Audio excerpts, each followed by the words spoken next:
Bien, en este tema, chicos, vamos a ver las tres características fundamentales del ADN en cuanto a sus procesos de replicación, transcripción y traducción. Vamos a ello. Empezamos por la replicación. En la replicación se demostró que la forma en la que el ADN se duplica antes de que se pueda producir la división de la célula, esa duplicación es una duplicación semiconservativa. Eso significa que cada una de las moléculas de ADN nuevas van a tener una hebra del progenitor y una hebra de nueva formación, que es la que tenéis aquí en amarillo. Esto se le llama hipótesis semiconservativa. Se barajaba en ese momento, previamente, tres hipótesis. Una era esta, semiconservativa, y luego estaba la posibilidad de que el ADN mantuviera, o de los dos nuevos ADNs, uno mantuviera las dos hebras del ADN parental y el otro ADN fuera totalmente nuevo, o la hipótesis dispersiva, que decía que, bueno, que todos los nuevos ADNs podían llevar trocitos de ADN progenitor y ADN nuevo. Vale, finalmente no fue así, se demostró que la hipótesis era esta que tenéis delante, que es la hipótesis semiconservativa. Una hebra o una cadena del progenitor y una hebra nueva en cada uno de los nuevos ADNs. Vale. Sabíamos todo esto, a todo esto sabíamos la estructura del ADN de Watson y Crick, que nos explicaba que el mecanismo de la replicación había que primero separar el ADN, ¿vale? Y de alguna manera habría que ir poniendo nucleótidos que complementaran los nucleótidos de las cadenas que se estaban separando. Y finalmente después volver a enlazar unos nucleótidos con otros mediante enlaces fosfodiéster para dar lugar a una nueva cadena completa. Bien, aquí tenéis una diapositiva en la cual explica los experimentos que se hicieron para demostrarlo, que ya os digo que no tiene mucha importancia y por tanto no me voy a detener a explicarlos.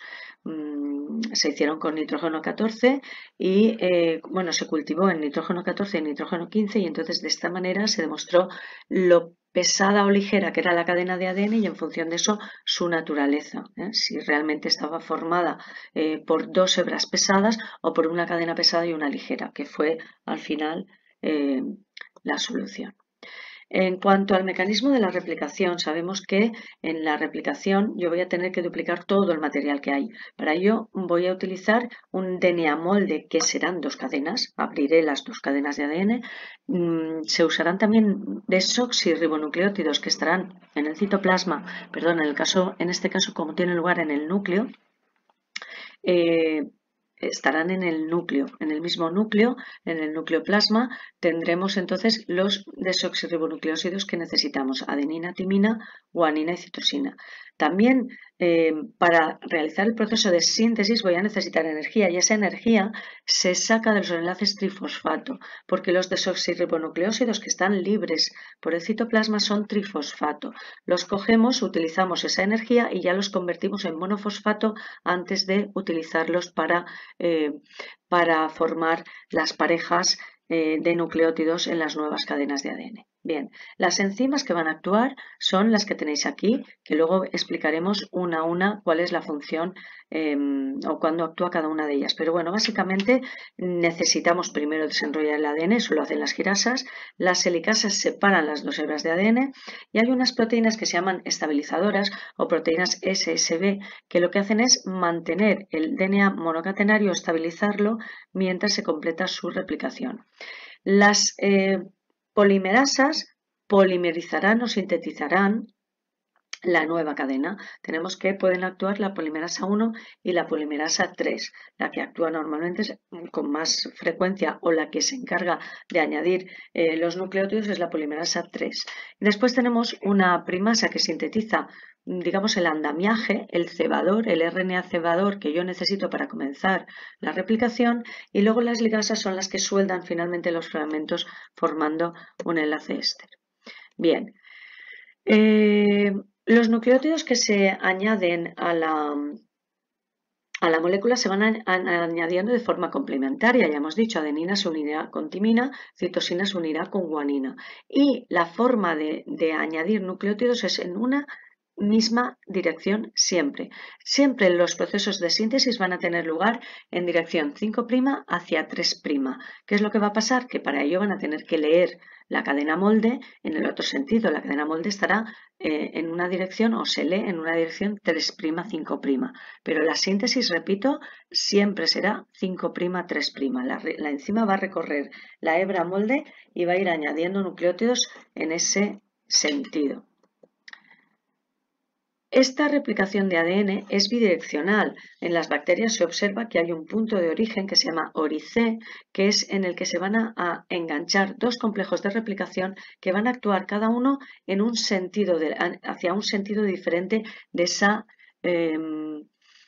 burbuja que se ha abierto, de esa horquilla. Vale, uno de los complejos enzimáticos va a avanzar en una dirección y el otro en la dirección opuesta hasta que acaben de completar toda la síntesis o replicación de la nueva molécula de ADN. Cada complejo de replicación va a replicar entonces dos hebras del ADN.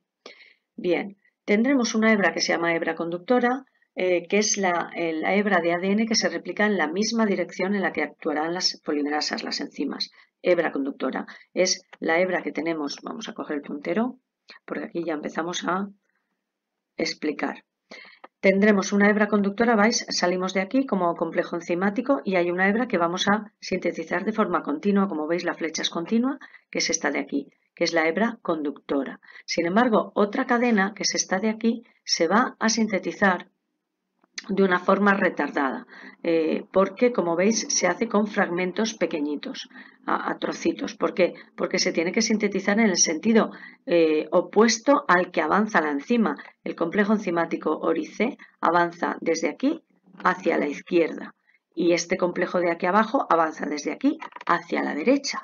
Por tanto, habrá una hebra en la que la síntesis será fácil, que es esta de aquí, porque siempre tengo que polimerizar en dirección 5' a 3', mientras que habrá otra hebra que es la retardada, en la que a la hora de construir hacia allá tendré que hacerlo a pedacitos, a trocitos. Este trocito primero, luego sigo avanzando, este trocito después, sigo avanzando, este trocito al final. Bien. ¿Cómo hago eso? Pues para esto utilizo en la horquilla de replicación, se tiene que hacer la hebra continua, no hay ningún problema, se va a hacer, simplemente se polimeriza añadiendo nuevos desoxinucleótidos, mientras que la hebra retardada necesita que se hagan estos bucles que veis aquí. Estos bucles es que van a girar la molécula, se va a girar la molécula molde, la molécula que realmente va a servir para de molde, a la que le voy a ir añadiendo nucleótidos, tiene que hacerse como una especie de giro o bucle para que la polimerasa 3 pueda sintetizar en la única dirección que sabe, que es de 5' a 3'. ¿Vale? Entonces aquí esto simplemente cuando lo contéis, pues contáis eso. La hebra retardada es retardada porque la hebra progenitora tiene que ir haciendo bucles para que la enzima polimerasa 3 pueda sintetizar siempre en dirección 5' a 3'. De esa manera lo que se va fabricando son pequeños pedacitos que se llaman fragmentos de Okazaki. ¿Sí?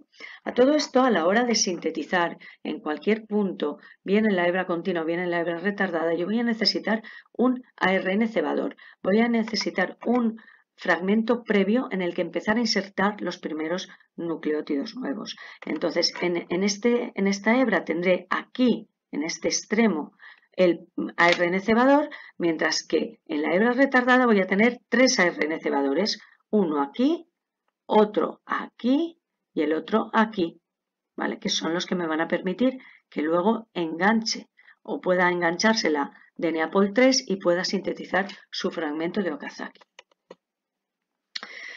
Esto que acabamos de explicar es la replicación en general, pero es la de procariotas, que es la más sencilla. Lo único que tenéis que saber es que en eucariotas las cosas se complican un poco más porque hay muchos orígenes de replicación.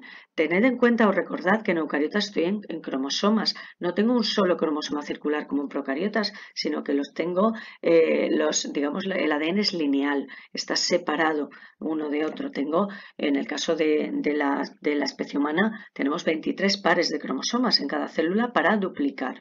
Por tanto, tenedlo en cuenta que aquí lo que voy a hacer en eucariotas es que la cosa se va a complicar más con muchos orígenes de replicación. Otra cosa, otra característica que añade los eucariotas es que van a participar 3 DNA, la DNA Pol 1, la DNA Pol 2 y la DNA Pol 3. ¿Vale? ¿De acuerdo? Tengo más enzimas participando también en la replicación. Vamos ahora con los siguientes procesos. Una vez ya tengo las moléculas replicadas, hay otros dos procedimientos del dogma central de la genética molecular que se vuelven fundamentales a la hora de hacer funcionar la célula. Uno es la transcripción. El primero es la transcripción. La transcripción es el paso de ADN, o sea, la síntesis de ARN a partir de ADN. Eso es la transcripción. Entonces, esto va a tener lugar, en el caso de procariotas, en el citoplasma, en el caso de eucariotas va a tener lugar en el núcleo, ¿sí? Entonces, aquí, en esa transcripción, lo que se va a hacer es pasar la información genética de DNA a RNA, porque esta es la única manera de que finalmente vaya a formar proteínas, que es lo que nosotros queremos. Queremos que se exprese el gen que lleva el ADN y se expresa en forma de proteínas. Para ello tiene que hacer este paso intermedio, que es la síntesis de RNA. En el caso de que sea RNA mensajero, ese RNA mensajero es el que va a servir para la traducción, para la síntesis proteica. Pero puede que en la transcripción yo también tenga que sintetizar RNA transferentes o RNA ribosomales, como tenéis aquí. Vale. Los genes pueden ser genes estructurales o genes reguladores, es decir, tendremos que dentro del ADN hay unos genes que sí que van a traducirse a proteínas, con un carácter determinado, van a determinar al individuo, al organismo, mientras que los genes reguladores lo que van a hacer es que no van a sintetizar ningún carácter del organismo, sino que van a regular los procesos anteriores de replicación, de transcripción o de traducción. Por tanto, son muy importantes. Si fallan los genes reguladores, puede fallar la síntesis de proteínas.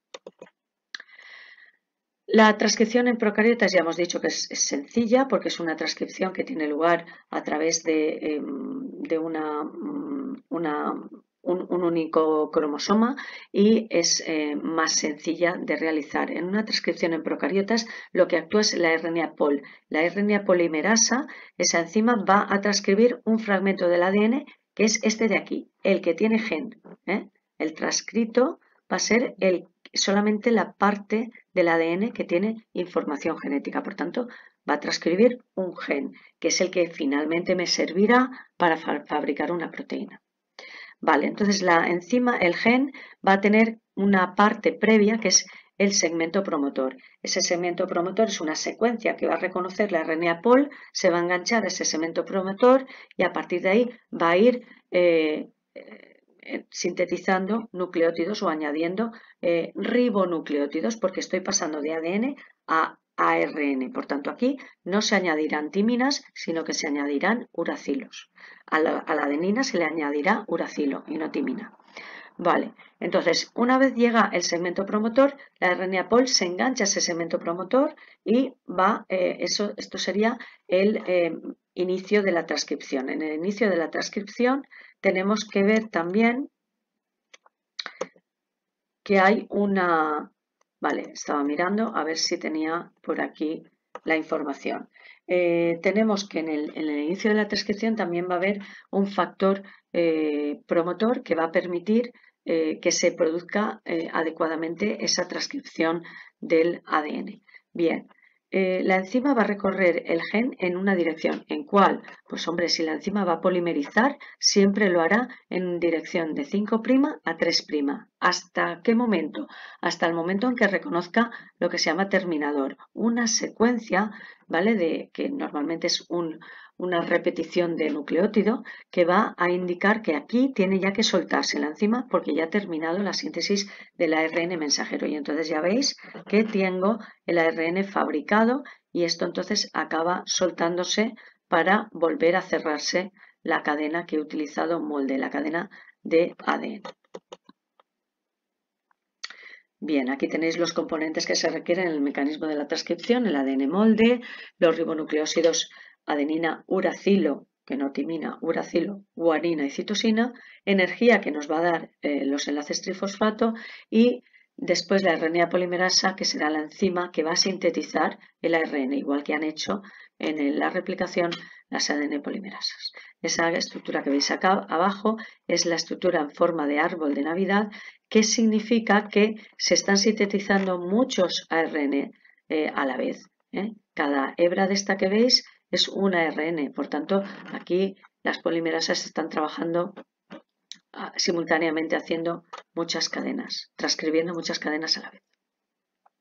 La transcripción en eucariotas ya hemos dicho que tiene 3 clases de RNA polimerasas según el RNA producido. Sabemos que el RNA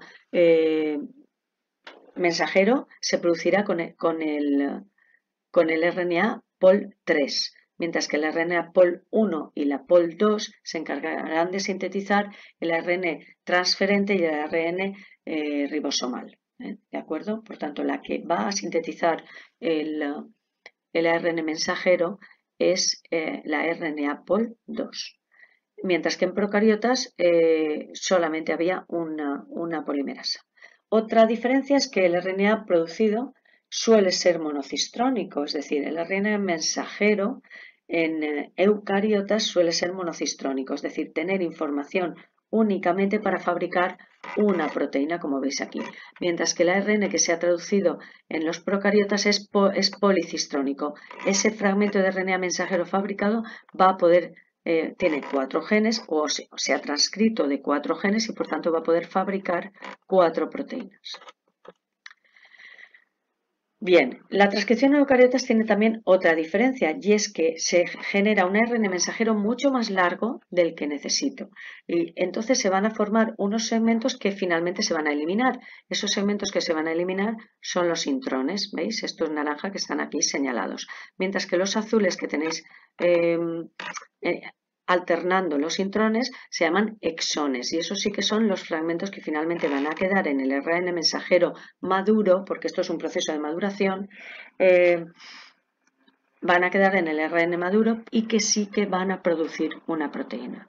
Vale, aquí veis que se eliminan los intrones. La forma de eliminar los intrones es con unas enzimas que van a permitir, unas nucleasas que van a permitir cortar los intrones, ¿vale? Por los extremos adecuados, de modo que después queden los exones que se unirán con ligasas. Esos exones que tengo ya que quedan aquí sueltos se unen con ligasas para que yo tenga una cadena continua de ARN mensajero finalmente. Además, en la maduración del transcrito en eucariotas tendremos que también se añade una caperuza, que es una metilación, ¿vale? Una caperuza que veis aquí es como una alteración química, una metilación de la molécula de ese extremo y en el otro extremo se añade una cola que normalmente es poli A, es decir, está llena de nucleótidos A, toda ella, con unos 200 nucleótidos A. Bien,